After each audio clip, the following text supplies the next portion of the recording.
What a fight this was. I guarantee you absolutely nobody on their MMA bingo cards had Bilal Muhammad and Jack Della Maddalena being a better fight than Alex Pereira versus Magomed Ankalaev, being a better fight than Dricus du Plessis versus Sean Strickland. I made a video a few days ago saying how this was the worst card of all time because Bilal received so much hate and how the arena was still not even sold out. To you and your family. Ladies and gentlemen, give it up for the welterweight champion, Leon Rocky Edwards. I'm sorry. Let's face off. I'm here. Security doesn't know he's the champ. Let him in. 170. Who's 170 champ? Yeah, I think it's probably I the can't first believe time. you just said who is the 170 champ. And people were absolutely frying me in the comment section saying how I'm a casual, how this video aged badly. Yeah, I kind of wanted it to age badly because no one wanted to see Bilal lay on Jack Della for 5 rounds. We actually got one of the best fights of 2025 out of this video. So apparently I'm a casual for showing actual facts that this card wasn't on pace to do great. I couldn't have predicted the outcome of the fight. I didn't know it was going to be that great. Hell, I'm happy it did great. I'm going to give Bilal his flowers in just a minute.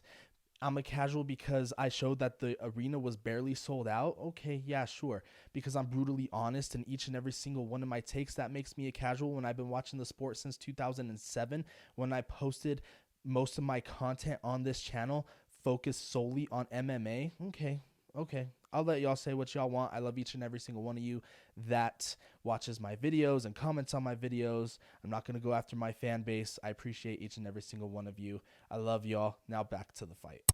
Everyone in the comment section was saying how the only way this is remotely going to be a good fight is if Bilal was going to stand up with Jack. And even Bilal said it himself. He's going to show off his Canelo hands.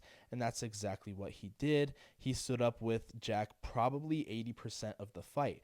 And it made it to be the best fight of the year. As I mentioned, Bilal showed heart of a champion. He even cracked Jack a few times. I thought all these rounds were super, super close. But in my honest opinion, after watching it again, I thought Jack won rounds 1 through 3. Round 4 went to Bilal as Bilal secured a takedown. And incoming this cut that Jack gave to Bilal, absolutely insane. Bilal has the heart of a champion.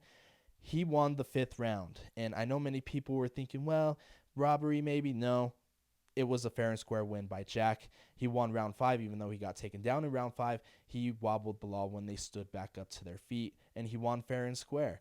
The strikes by round were absolutely insane. The pace that these guys were putting was unmatched. 178 to 132 in favor of Jack. Yeah, no robbery or controversy. Jack won fair and square. But with him winning this title, we now lose the Ilya versus Islam Makhachev fight, as Islam officially announced on his X that he will be moving up to 170 to get a second belt. Time to become a double champion. Let's go. He's looking to become the first fighter since Henry Cejudo to become a double champion at the same time. He was never going to be fighting Bilal because apparently him and Bilal were friends, even though I think they only trained once. Nonetheless, we're still going to get a pretty good fight, as all the belief is that Islam and Jack will be fighting, and we will sadly no longer be getting the Ilya versus Islam fight. This evening is ruined. Look, wait, what? This evening is ruined. The whole evening is ruined. I know I said Bilal was boring. He wasn't boring in this fight. He literally tried being a man of his word and getting Jack out of there in 3 rounds with his boxing. But had he just taken Jack down or really used his wrestling in a boring way that made him so hateful in the eyes of many, yes, he would have won that fight. But Jack was stuffing a lot of his takedowns, but still the aggressor grappler would get points. But he was just too busy playing Jack's game. Jack was literally pepping him with jabs, pepping him with 2-3 punch combos, whereas Bilal was just trying to get something going on the feet because that's not his game, as we all know. Whoever was going forward in this fight won the fight. Sometimes it was Bilal. He was having his success. Sometimes it was Jack. He was having his success. This was easily the greatest fight of 2025 so far, and we still have the rest of the year to go. Who do I think will fight next? As far as I just mentioned, the layout of the land of both divisions, you know, there's no rumor on if Islam will be stripped if he goes up to 170. So who knows if he will keep both belts, but the Islam and Ilya fight can still happen 100%. Islam just has to beat Jack. Do I think it can happen? No. After watching this fight, I think Jack has a better chance of beating Islam than I think Ilya had a better chance of beating Islam. Nonetheless, Ilya will be fighting Charles, probably for the interim belt. I think it will be for the interim belt.